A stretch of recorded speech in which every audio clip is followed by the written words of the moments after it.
সবাইকে স্বাগত জানাচ্ছি অর্থনীতি ও পুঁজিবাজার নিয়ে আমাদের প্রতি কার্য দিবসের আয়োজন ব্যবসা পাতে সারাদিনে। সাথে আছে মহিউদ্দিন ফরহাদ। শুরুতে দেখবো এই মুহূর্তে ঢাকা স্টক এক্সচেঞ্জের সূচকগুলোর কি অবস্থা রয়েছে। সপ্তাহের শেষ কার্য দিবসে ইন্ডেক্সের আজকেও নেগেটিভ ট্রেন্ডই দেখতে পাচ্ছি। সকালে যদিও ইন্ডেক্সের ক্ষেত্রে অনেকটাই আপওয়ার্ড পজিশন ছিল, কিন্তু এই মুহূর্তে আমরা ডিএসসিএক্স এর সূচকটি দেখতে পাচ্ছি 9.21 পয়েন্টের মতো কমে গেছে, 4361 পয়েন্ট অবস্থান করছে।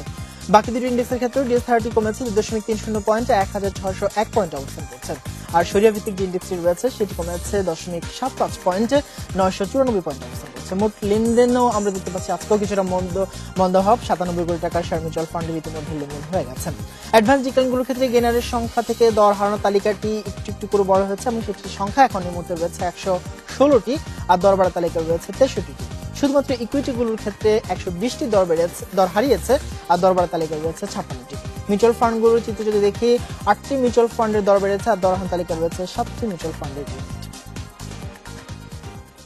জানিয়ে রাখি, ব্যবসাপাতি অনুষ্ঠান চলাকালে আপনারা আপনাদের মতামত এবং প্রশ্ন পাঠাতে পারবেন এসএমএস এর মাধ্যমে।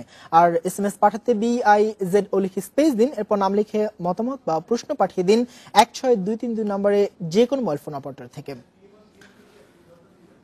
ফিনান্সিয়াল রিপোর্টিং অ্যাক্ট নিয়ে অনেক বিতর্ক চলছে এবং বিতর্কের শেষ পর্যন্ত আমরা দেখেছি যে এই বিষয়টি এখন পর্যন্ত বাস্তবায়ন হয়নি, এখনো ঝুলে আছে ফিনান্সিয়াল রিপোর্টিং অ্যাক্টটি। গতকালকে আমরা আইসিএমইর পক্ষ থেকে এমনটি একটা সংবাদ সম্মেলন দেখেছি এবং সেখানে তারা বেশ কিছু অভিযোগ তুলেছেন। আর এই বিষয়গুলো নিয়ে আজকে আমরা আলোচনা করব। আমাদের সাথে আলোচনার জন্য আছেন বাংলাদেশ আইসিএমএবির সভাপতি মোহাম্মদ সেলিম। কথা বলছি তার সাথে। স্বাগত জানাচ্ছি আপনাকে আমাদের অনুষ্ঠানে। Thank you very much. আমরা আসলে এই বিষয়টি অনেক দিন ধরে পুরনো এবং বিনিয়োগকারীদের স্বার্থে, দেশের স্বার্থে ফিনান্সিয়াল রিপোর্টিং অ্যাক্টটি প্রণয়ন করা হবে এবং যে আর্থিক প্রতিবেদনে অস্বচ্ছতা এবং যে ঝামেলাগুলো আমরা দেখতাম, ইনভেস্টররা প্রতারিত হতো, তারা অনেকটাই ইনফরমেশন থেকে বিরত থাকতো, সেই জিনিসগুলোকে করার জন্য এবং অডিটরকে একটি জবাবদিহিতা আনার জন্য এই জিনিসটি করা হচ্ছে। শেষ পর্যন্ত আমরা দেখলাম যে হলো না। আপনারাও কালকে বলেছিলেন যে একটি পক্ষ যাচ্ছে, এটি হচ্ছে না। মূল জায়গাটি যদি আপনি একটু সংক্ষেপে বলেন যে কেন হচ্ছে না, এখন পর্যন্ত কেন ঝুলে আছে, কেনই বা তারা বিরোধিতা করছে। Thank you very much. আপনারা জানেন যে আসলে ফাইন্যান্সিয়াল রিপোর্টিং কাউন্সিল যে মানে এটার যে উৎপত্তি, সেটা যদি আমি একটু সংক্ষেপে বলি, যে 1998 সালে মাননীয় বর্তমান যে প্রধানমন্ত্রী, উনি আমাদের south Asian federation of accountants, সেখানে আমাদের যে উদ্বোধনী সভায় এই জিনিসটাই কিন্তু তখন আলোচিত হয়েছিল 1998-এ। এবং সেখানে যে আমাদের যে ফাইন্যান্সিয়াল রিপোর্টিংয়ের যে কোয়ালিটি, আমি বলবো যে পুয়ার কোয়ালিটি, এবং যার উপরে জনগণের যে আস্থা হারানোর ফলে বিশেষ করে এই পুঁজিবাজারে যে আপনার যে বিপর্যয়, এগুলি কিন্তু সেই ফাইন্যান্সিয়াল রিপোর্টিংয়ের কিন্তু ইম্প্যাক্ট। এবং সেই জন্য এটাকে আরও করার জন্য মাননীয় প্রধানমন্ত্রী তখন একটি কেন্দ্রীয় নিয়ন্ত্রণ সংস্থা মানে গঠনের জন্য একটা উদ্যোগ নেন এবং উনি সে দিক নির্দেশনা প্রদান করেন।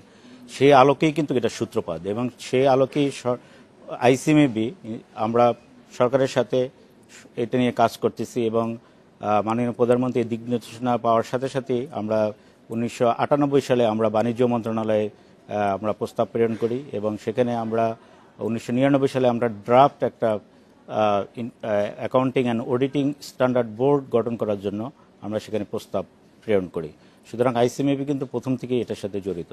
তারপর সরকার এফআরসি প্রণয়নের ব্যাপারে হাতে নেন, সেটা আপনারা জানেন যে এটা, এবং আইসিএমএবি প্রথম থেকেই এটার সাথে জড়িত ছিল। এবং এজ এ প্রফেশনাল ইনস্টিটিউট হিসাবে আমাদের মেম্বাররা এখানে এটাকে বিশ্বের অন্যান্য জায়গায় যে সকল ফাইন্যান্সিয়াল রিপোর্টিং কাউন্সিল তৈরি করা হয়েছে সেটার আলোকে আমরা বিভিন্নভাবে মতামত দিয়ে এবং সেভাবে আমাদের প্রফেশনাল সাপোর্ট দিয়ে এটাকে একটা খসড়া রূপলেখা করা হয়। এবং আপনারা জানেন যে 2008 সালে তত্ত্বাবধায়ক সরকার যখন ছিলেন, 2008 সালের 30শে ডিসেম্বর ফাইন্যান্সিয়াল রিপোর্টিং অধ্যাদেশ 2008 অনুমোদন হয়।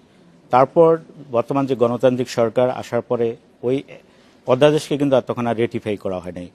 তার আসার পরে বর্তমান সরকার, গণতান্ত্রিক সরকার উদ্যোগ নিয়েছিলেন যে এটাকে আরেকটু মডার্ন করে এটাকে আইনে রূপান্তর করা, এবং সেই আলোকে কিন্তু আবার এটা কাজ হাতে নেওয়া হয়। এবং সেই আলোকে আপনারা জানেন যে প্রথমে 2010 সালে এই ফাইন্যান্সিয়াল রিপোর্টিং একটা খসড়া আইন প্রণয়ন করা হয়, এবং সেখানেও আইসিএমএবির মতামত ছিল। এবং তারপর এটাকে 2013 সালের সর্বশেষ মাননীয় প্রধানমন্ত্রী ক্যাবিনেট মিটিংয়ে গত 19 আগস্ট 2013-তে এটা ক্যাবিনেট মিটিংয়ে অনুমোদিত হয়, এবং এটার ফাইনাল পর্যায়ে ছিল যে এটা এখন সংসদে দিয়ে এটা পাশ হবে। কিন্তু একটা বেস্টেড কোয়ার্টার, এটা মানে প্রথম থেকেই এই জিনিসটা যাতে ফাইন্যান্সিয়াল রিপোর্টিং না হয় তার পিছনে কাজ করতেছেন।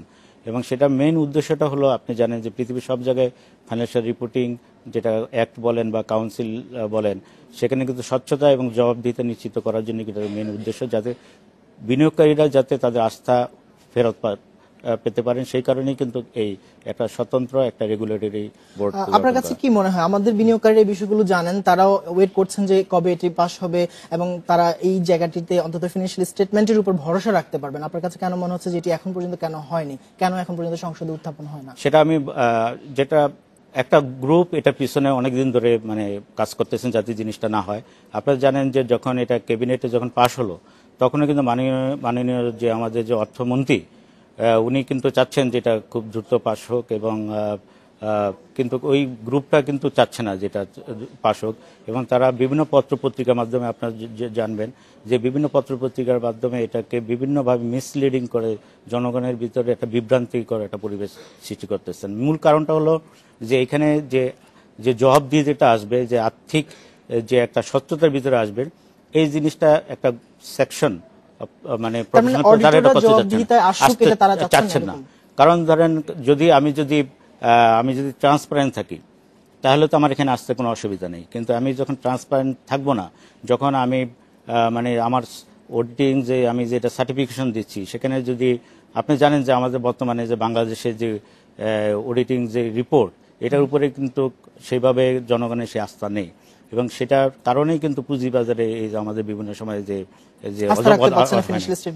এবং এখানে যারা অডিট করেন, আমি মনে করি সবাই না, মানে অডিট যারা করেন তাদের ভিতরে যে স্বচ্ছতা জিনিসটা থাকার দরকার, এবং সেটার জন্যই কিন্তু এই ফাইন্যান্সিয়াল রিপোর্টিং কাউন্সিলটা মানে গঠন করা হয়েছে। সুতরাং সত্যতা যদি আমি মনে প্রাণে বিশ্বাস করি, তাহলে এটার বিরোধিতা করার কোনো অবকাশ নেই।